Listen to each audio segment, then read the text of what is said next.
No domingo, Uhum, retrasado, uhum, eu chorei. Chorei, porque chorei perante minha esposa. uhum, Chorei por quê? Porque eu estava falando para ela de tudo que eu vivi nos últimos uhum, anos, dos traumas que eu passei, o trauma que eu passei, o trabalho que eu tive no setor público, trauma que foi primeiro uma ferida grave, uhum, que ela foi tapada superficialmente, mas depois a pele a pele ela se regenerou, mas a uhum, carne continuou ferida. uhum, E aí, o que aconteceu? Eu fiquei muito mal com essa situação e tentei alternativas. Fui para Volta Redonda, me tornei CEO lá de um grupo, de uma holding, uhum, e mas era um setor, assim, a principal empresa é o setor de comunicação, um setor que está passando por uma transformação, mas também não era o que eu queria. uhum, E aí, depois que eu virei a chave, e na verdade foi a Forceps, no ano passado, no final do ano passado, percebi que esse negócio que eu estava não era um negócio, pelo menos do modelo que uhum, existia, um modelo sustentável, menos uhum, a área que nós estávamos desenvolvendo. E aí, com isso, eu tomei uma decisão. Eu tomei a decisão e, a partir do dia 5 de janeiro desse ano, eu comecei a empreender novamente. Comecei a uhum, investir na empresa. Comecei a investir nos nossos projetos. uhum, Só que agora, 6 meses depois, eu comecei a fazer uma avaliação do que uhum, aconteceu. Então, nos primeiros meses, eu patinei. No segundo mês, eu já tinha pelo menos um pequeno faturamento. No terceiro uhum, mês, eu já tinha conseguido o meu primeiro contrato desse ano, apesar de não ser o primeiro faturamento, já era o primeiro contrato, depois eu consegui um outro contrato, e agora eu já estou no quarto contrato desse ano. Ou seja, eu tomei a decisão de empreender, e agora, depois que eu chorei, eu falei para minha esposa, tudo que aconteceu, na verdade, aquilo foi como se fosse um divisor de águas. Fim do uhum. luto, sabe? Porque o luto, a gente até tem a questão do Cronos e do Kairos, né? Uhum. Você pode até me ajudar com isso, mas o Cronos é o tempo do relógio, Isso. e o Kairos. Eu acho que é o tempo de cada um, o tempo existencial, né? Eu acho que tem a ver com isso. Não é diferente do tempo que é medido, né? O tempo comum. Kairos é o tempo de cada um, né? Se eu não me engano. Exatamente. E o luto é o tempo de Kairos. Tem Sim, gente que fica em luto a vida toda, sim. por ter perdido uma pessoa, por ter perdido um Uhum, trabalho, por ter perdido uhum, alguma oportunidade. Tem gente que resolve isso rápido. uhum, Então, dois irmãos que perdem o mesmo pai não necessariamente resolvem, né, a questão do sentimento pela perda do uhum, pai da mesma forma e no mesmo tempo. Então, o meu Kairos ali, né, durou mais do que eu imaginava. Vou te falar que foi 1 ano e meio. Mas eu até, anotando, eu tenho um diário de emoções, uhum, eu chamo de DDE, o Diário de Emoções. E aí eu estava revisitando o meu Diário de Emoções e vi lá que escrevi assim: o ano está acabando, quer dizer, o semestre está acabando e eu não realizei quase nada. E aí eu tenho que desmentir eu mesmo. Por quê? Porque, na verdade, a gente realizou muitas coisas aconteceram. Eu vou te falar que eu fui até no fim do mundo e voltei vivo. Por incrível que pareça, sabe? Mas eu precisava de passar por esse momento. Então, essa é a primeira resposta à pergunta se a gente está preparado, já foi dada. É exatamente nós estarmos aqui até agora. Segunda resposta é Uhum. Paradise View. Por quê? Tem um filme que eu gostaria que você explicasse melhor, chamado Salário do Medo. Uhum. E esse filme, ele traz muitas lições para a nossa vida. Uhum. E eu gostaria que você, Fábio, escrevesse o que ele provocou em você, quais são as lições que a gente pode tirar desse filme Salário do Medo, e se é possível conectar o que a gente falou com relação agora, esse papo inicial, contando um pouco da minha intimidade, Uhum. ou o que a gente pode ver no filme, ou nas versões do filme também. Seria interessante você É. passar um pouco aí pra gente. Bom, Salário do Medo, primeira versão do filme dos anos 50, especificamente 54. A história se passa numa zona petrolífera de um país periférico, possivelmente Venezuela. Isso não está claro. Então, fala das pessoas, do movimento que sempre existiu, mas era muito comum no século XX, de pessoas que procuravam oportunidades em quaisquer outros lugares. Muitas vezes essas pessoas estavam fugindo das suas realidades e por conta de escolhas que tinham feito na vida e iam para esses lugares aventureiros em busca de solução e fortuna rápida, através de empregos em lugares que se pagavam muito bem pelos riscos que as pessoas enfrentavam. Todas as versões giram em torno da mesma coisa. A história é a mesma. Um poço de petróleo pega fogo a uma certa posição, em um certo lugar, distante de onde as pessoas estão, e só se apaga um incêndio de poços de petróleo com nitroglicerina. Então as pessoas têm que transportar nitroglicerina, ou seja, colocar suas vidas no máximo risco possível, por conta de um dinheiro, não necessariamente ele é recompensador do risco que as pessoas somem. E você vai acompanhando essa vida dessas pessoas na tentativa de levar esses barris de nitroglicerina. Quem conhece um pouco sobre esse explosivo sabe que ele é o mais instável que existe. Qualquer sacudida que dá, qualquer vibração, ele pode explodir. Então eles estão com a vida deles em risco permanentemente. Claro que isso é uma metáfora de uma situação limite em que as pessoas se encontram, né? Para sobreviver ou para conseguir obter aquilo que esperam, elas assumem riscos muitas vezes acima do que normalmente as pessoas assumiriam.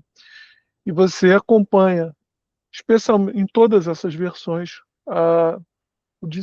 o medo permanente, a insegurança misturada com a coragem, os riscos, a percepção de que eles não conseguem planejar nada com perfeição, porque, na verdade, você está o tempo todo dependendo, como os próprios estoicos e a própria sabedoria bíblica diz, você não tem controle sobre as circunstâncias, né? Na visão religiosa, Deus está no comando, e na visão estoica, o que está fora de você comanda a sua decisão. E então eles estão achando que estão controlando as circunstâncias e não estão. Eles estão permanentemente sob um risco absurdo. E no meio dessa. E a diferença básica entre cada versão é em que contexto cada um fala, né? Na primeira, você tem as camadas abaixo da trama principal, né? Que você fala da exploração de petróleo em lugares muito pobres. Nos anos 50, praticamente esses postos estavam em áreas indígenas, eles estão vivendo com pessoas miseráveis, os choques culturais, né? Um pouco da arrogância do colonizador, tudo isso aparece sutilmente no filme, enquanto eles estão discutindo, até a hora que eles têm que ir para o trabalho, aí a ação fica focada nisso. No caso da segunda, essa primeira versão é bastante isso. A segunda ficou conhecida como The Sorcerer, né, o Salário do Medo, que é o título original, que foi filmada já no cinema americano, que se passa na América Central. Eles têm que transportar, tá? A mesma coisa, material instável e risco. Só que nessa ele muda um pouco a história. Você tem, digamos assim, um aprofundamento dos personagens que vão transportar. Por que eles estão naquela circunstância? Por que eles se submeteram àquele risco? Então você vê que um é ladrão, você vê e está fugindo da polícia, o outro você vê que tinham problemas com as Forças Armadas, eram desertores. Todos tinham uma mancha negra pairando sobre suas vidas. E aí você entende melhor por que eles aceitam aquilo, por que eles estão naquele lugar e por que eles aceitam aqueles riscos. Né? E tudo isso é muito interessante. Já o Salário do Medo é uma versão, se eu não me engano, francesa, já europeia, tem alguns meio alemã, meio francesa, que é que está na Netflix. Já tem uma certa modernidade, eles precisaram se sofisticar um pouco mais nos riscos. Então você tem ataques de pessoas que querem atingir a carga, querem roubar a carga. Então tem outros riscos diferentes do que aqueles da natureza. Nos dois primeiros, a natureza é bastante, né? A vida é bastante, no sentido dos riscos naturais. Nos outros, eles precisaram sofisticar, porque os caminhões já são mais modernos, enfim. Ainda o risco ainda é grande, mas eles precisaram acrescentar outras coisas. O que as pessoas podem dizer sobre isso, Felipe? É exatamente o que a gente acabou e que você sempre discutiu comigo. Às vezes a gente precisa entender muito bem o que nos leva a fazer as coisas, né? Tomar Exato. decisões na vida é uma coisa muito simples. Eles estavam lá porque tomaram mais decisões. Aquela decisão, por si só, já não era uma boa decisão, mas era,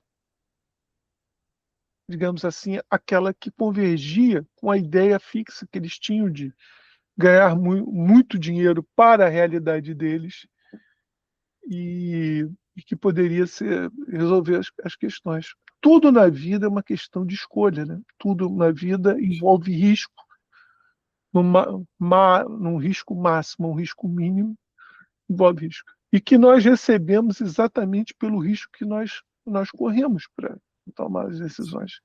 Então, esse filme, ele, além de ser um filme que tem um entretenimento para quem gosta de filmes com tensões, né? Ele muito tensos, ele tem, quando todo bom filme, ele tem várias sutilezas, várias camadas, que a gente pode explorar conversando.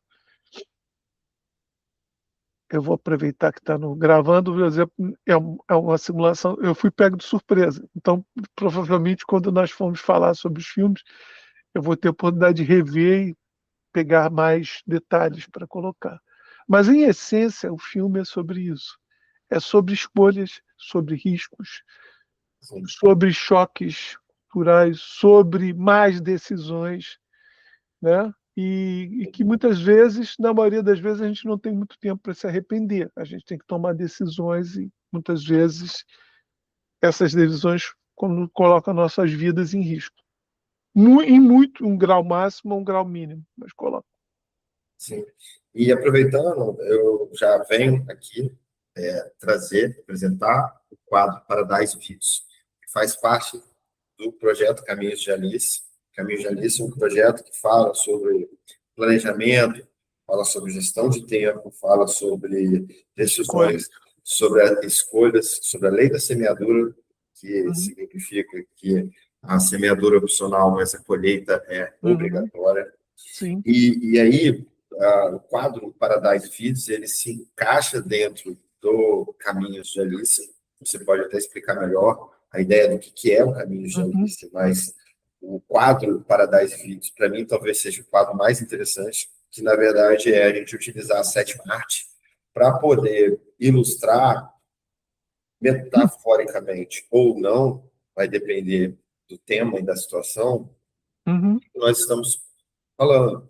Então, para a gente fazer um fechamento, a gente está agora na reta final do nosso primeiro encontro, uhum, o salário do medo, para mim, metaforicamente falando, ele é o que eu vivi nos últimos 5 anos, que era um salário que eu tinha que ter, porque eu preciso botar comida na mesa e pagar pensão, uhum, mas, ao mesmo tempo, eu vivia medo constante. Por quê? Porque a minha atividade, ela gerava, as minhas escolhas geravam repercussões que uhum, poderiam voltar contra mim de uma uhum, maneira é, avassaladora. Ou uhum, seja, é quase como você dar um tiro num aquário gigante. Se esse aquário estoura, aquela água toda vem em cima de você. Então, fazendo um paralelo, eu acho que é interessante a gente abordar isso, porque, só uma curiosidade, Fábio, uhum. dos 100 mais ricos da Forbes, da lista da Forbes, não tem nenhum que estudou em Harvard. E aí, você vai pesquisar Uhum. economistas, matemáticos, engenheiros, nem sempre os mais inteligentes são aqueles que têm os maiores salários. Nem sempre aqueles que estudam mais, que fazem mestrado, são especialistas, são os que ganham mais. Uhum. E, muitas vezes, desses, muitos são assalariados. Sim. Você, muitas vezes, dependendo do emprego que você esteja, está ligado não só com as decisões, mas, no meu ponto de vista, com sorte. Creio que sorte está muito ligado também com o que o seu destino.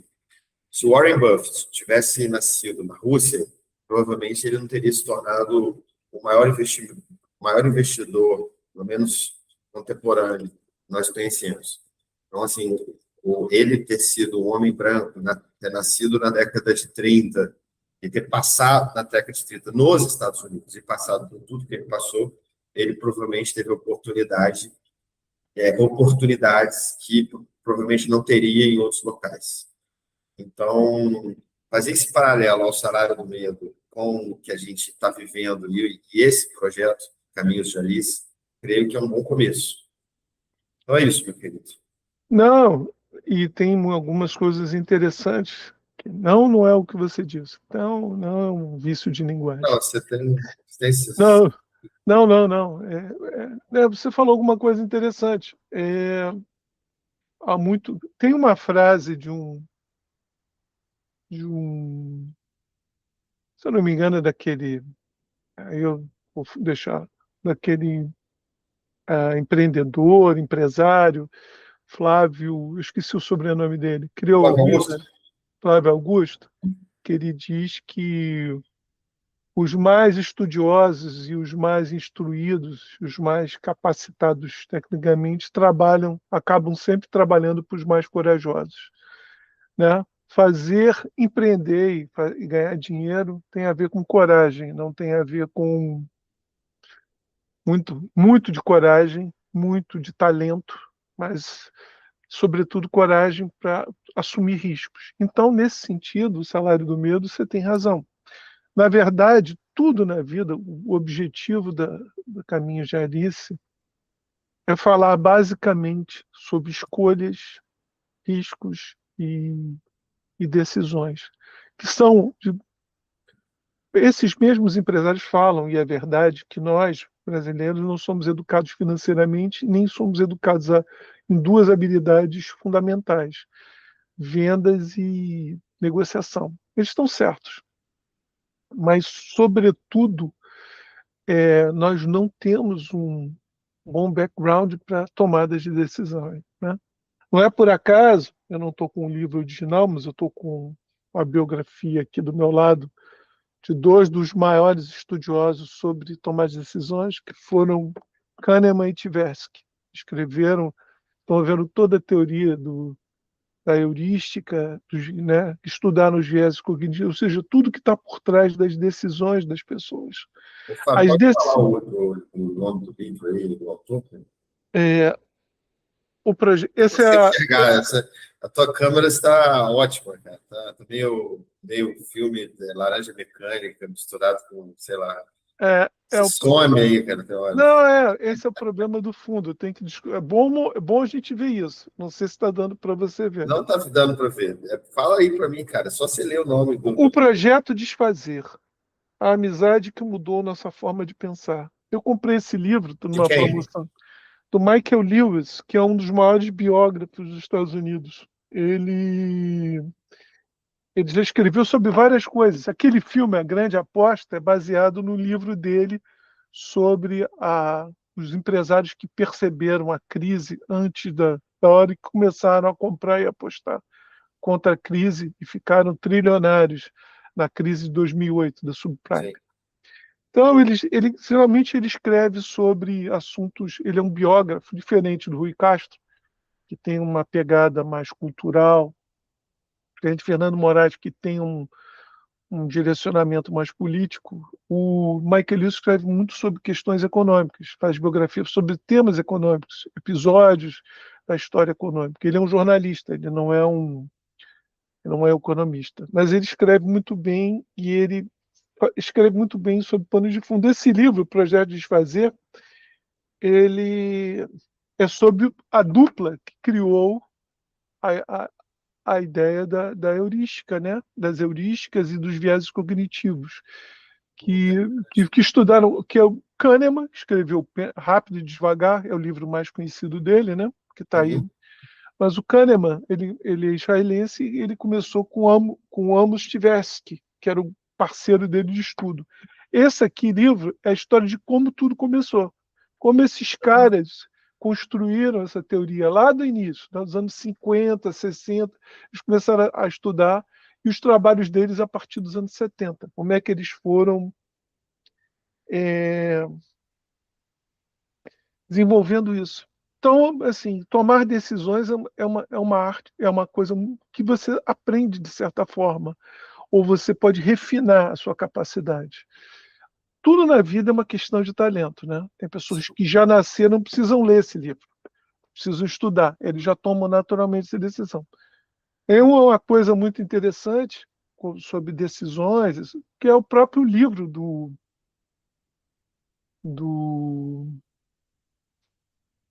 meu Deus. É isso que não pode acontecer nos nossos vídeos, eu não lembrar de cabeça. Assim, pode sim. Assim, falando, fazendo até aqui, aproveitando, só fazendo um Uhum. parênteses, sobre a questão de tem gente que já nasce sabendo, tem gente que não. Não é sabendo, nasce com um talento inato. Agora, eu lembro, Isso, pode e falar. descobre ao desenvolver, ao colocar esse talento em prática. Achei o nome dele aqui, é o grande estudioso das organizações, da gestão, do business, que foi o Peter Drucker. Peter Drucker, lá no final dos anos 60, escreveu um livro, um opúsculo dele, que era o que ele menos tinha em consideração e foi um dos que mais fez sucesso, chamado Gerente Eficaz. Ele falou assim: nunca pensei que eu fosse escrever um livro sobre regras de bom senso aplicados à gestão. Mas aí foi o livro que mais vendeu. Foi o meu livro que mais vendeu. Aí eu descobri na prática que as pessoas precisavam mais do que eu imaginava, de É, orientações de bom senso, né? É diferente dos outros e, livros dele. Pode falar. ó, duas coisas, para a gente ir para a reta final. Uhum, Vamos lá. Primeira coisa que eu queria dizer é o seguinte: tem um estudo sobre pessoas que têm ouvido absoluto. uhum. Não sei se você sabe, né, o Mozart tinha o Sim, os maiores tinham. absoluto, mas não necessariamente todos tinham. Mas fizeram um estudo que para verificar se isso era uma coisa que era nata e só quem tinha isso, né, de genética conseguiria ter ao longo da vida ou se era treinável. E, na Uhum, verdade, fizeram o estudo e conseguiram provar que isso é treinável, né? sim, Que é possível você chegar a ter o ouvido absoluto treinando. Então, assim, tem gente que não tem jeito, que nasce, né? O cara ele incorpora uma habilidade que vem de outras sim, encarnações, né? Vamos dizer assim, uhum, e é assim. Mas é possível você treinar. Então, sim, independente se a pessoa tem bom senso, né, ou se a pessoa tem um discernimento para tomar boas uhum, decisões, é preciso sim, treinar. E aí, para isso, queria apresentar para você um tema que seria talvez um tema interessante, que é o tema para a nosso próximo encontro, que é uhum, o livro Torne-se um Profissional. uhum, Como superar seus limites internos e triunfar nas batalhas da vida, do uhum, Steven Pressfield. Eu tive contato com o Steven Pressfield sim, ouvindo um curso da Lucilena Galvão. uhum, Muito interessante, que é um curso sobre gestão de tempo. E lá ela traz esse livro, que, na verdade, ele é uma reedição de um outro livro, que na verdade, é um livro que fez muito sucesso, que é Como Superar os Seus Limites. uhum, E até o próprio Steven Pressfield, só um parênteses, ele foi muito criticado quando ele escreveu esse livro, porque ele acabou se tornando um escritor renomado de romances históricos. Tanto, uhum, ele, salvo engano, tem um filme que uhum, foi gravado com base no roteiro que ele escreveu, que é basicamente o Bhagavad Gita, né? E também tem um outro falando sobre os persas. Inclusive, ele ganhou o título de cidadão persa. Se não me engano, o nome do livro é Portões de Fogo. Muito bom. E uhum, aí, eu queria trazer esse livro, porque, na verdade, Torne-se um Profissional é a batalha interna. Ele veio trazendo a batalha sim, ele trouxe nesse livro a batalha de uma maneira muito resumida, muito bem sintetizada, a batalha que ele teve ao longo da vida. Então, a uhum, primeira coisa que ele se tornou foi motorista de caminhão, depois enfim, trabalhou com diversos empregos, mas sempre buscando ser um escritor, que era o sonho dele. sim, Ele trabalhava colhendo uva, então, assim, a vida dele, muitas vezes, ele se via de uma maneira muito desorganizada. Ele, para sim, escrever, em algumas vezes ele queria escrever e aí ele ia procurar a máquina de escrever dele, a máquina de escrever estava dentro do carro, embaixo de um monte de roupa. E aí ele veio contando o processo de organização da vida dele, para que ele uhum, pudesse chegar em um momento, ele virar a chave, e aí ele, todos os dias, uhum, até ele dizia o seguinte: olha, qual é a pessoa perguntava para ele, qual é a chave da criatividade? Ele falava assim, uhum, é sentar todo dia, 9 horas da manhã, e começar a escrever. Ou seja, não importa se você está num dia bom ou ruim, o que importa é a sua disciplina de todos os dias, você sentar na sua mesa, no mesmo horário, e começar a trabalhar. Essa é a chave da criatividade. Enfim, então esse livro é muito interessante. Quero propor para você, nosso especialista em filmes, o cara. É só um parênteses para a gente aqui, eu uhum, direcionar, já estou me despedindo 3 vezes aqui, mas preciso ir embora mesmo. uhum, Antigamente, a gente tinha a cultura, para quem é cinéfilo, quem gosta de filme, ir para as locadoras e ficar lá conversando com as pessoas. De vez em quando você encontrava pessoas iluminadas que já tinham visto quase todos os filmes e que, dependendo do seu estado de humor, ela indicava um filme para você. Ou ficar pior, ou ficar melhor. Mas sempre vinha um filme bom para te sim, ajudar nesse momento sentimental. E você, Fábio, com certeza, é um daqueles caras iluminados que estavam ali flanando na locadora e alguém chegava lá, triste ou feliz, você tinha alguma coisa para indicar. Então, você, com certeza, é uma das pessoas mais indicadas que eu conheço nesse sentido, e Paradise Videos, em homenagem à famosa locadora de Copacabana, que realmente deixa saudades, né? Porque me parece que ela acabou, né? Pelo menos eu vi um vídeo um tempo atrás, Ela acabou, ela acabou, ela acabou. que era o filme de Infelizmente, despedidas, é, exatamente. é, Mas ela aqui não vai continuar. há algumas heróicas aí, como a Cavídeo, eu recomendo, quem mora perto de Na Laranjeiras, Cobal. sobretudo, Não, na Cobal, locação. né? Não, não está na Cobal mais não, ele está agora no prédio da Rio Filme Laranjeiras, vale a pena, está lá o Marcelo, cuidando lá Cavi também, né? Cavídeo lá. Tem uma outra também em Ipanema, que eu esqueci o nome, na próxima vez vamos lá, que também está lá aberta. São os heróis. Eu acho que eles ainda. Eles, eles, eles são os últimos românticos dessa história, né? Eu acho que porque eles, na verdade, eles não conseguiram reproduzir virtualmente esse clima da locadora, né, de chegar. Quantas vezes eu passo lá na Cavide e fico falando sobre filme? É. É como se a gente bloqueasse o tempo de outras coisas, não deixasse que nós fôssemos pautados por isso. Mas, Felipe, só para você, nem lembrei disso, duas coisas para terminar. Sob o ouvido absoluto, a melhor história que eu conheço foi contada, se eu não me engano, pelo falecido crítico de música Roberto Moura. Não sei se foi presenciado por ele ou se a pessoa que contou presenciou, mas é uma história bem conhecida. Diz que a Ella Fitzgerald estava tocando, ensaiando, e o crítico estava assistindo o ensaio antes de entrevistá-la. E na época que houve essa entrevista, não sei se ele, depois de separado, voltou a tocar com ela, mas ela foi esposa do Ray Brown, um grande baixista.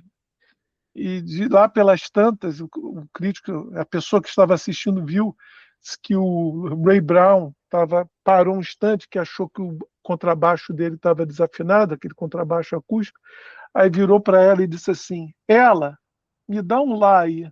Ela deu um lá e ele afinou o contrabaixo com o lá que ela deu. Então, tem gente que Fica até emocionado. tem gente que aprende e estuda, tem gente que nasce assim, né, cara? É, Monstruosamente talentoso assim. Então, eu acho que o mais importante é que, para terminar essa história, é, nem sempre os mais talentosos e mais inteligentes conseguem vencer. Geralmente, o talentoso, inteligente, acomodado sempre vai perder para o esforçado, né, que se dedica. excelente. E resiliente. Então, talentosos do Brasil, continuem estudando muito, porque senão os resilientes vão ocupar o seu espaço no tempo. Tem uma história de 30 segundos. Eu fiquei amigo do Cavi, porque eu morava lá em Botafogo, Uhum, perto da Cavídeo. uhum, Acho que a Cavídeo, a primeira Cavídeo, talvez não tenha surgido ali, mas aquela da Cobal ficou super famosa. Eu uhum, vivia lá. E aí, uma vez eu tive a oportunidade de ir no Festival de Cinema de Cannes. E eu entrei enfim, por um convidado ali na hora, consegui entrar na Festa do Cinema Brasileiro de Cannes. E aí, quem que eu encontro lá? O Cavi. E ele, sabe o que ele estava fazendo lá? Ele estava lançando o Cidade de Deus 2, ou seja, ele, além de... Ele era tão fascinado com essa questão de filme que ele virou diretor. Esse filme, Cidade de Deus 2, não emplacou, não teve tanto... Quer dizer, não teve sucesso como teve o primeiro filme, mas ele conseguiu. E ele, com resiliência, com paixão, com disciplina, ele se manteve, gravou e estava lá em Cannes apresentando o filme dele. Muito interessante. Bom, mais uma história legal. Caminhos de Alice. Namastê. Isso, joinha para você. Esse é o meu slogan. Joinha para você. Valeu. Um abraço. Tchau, tchau. Tchau, tchau.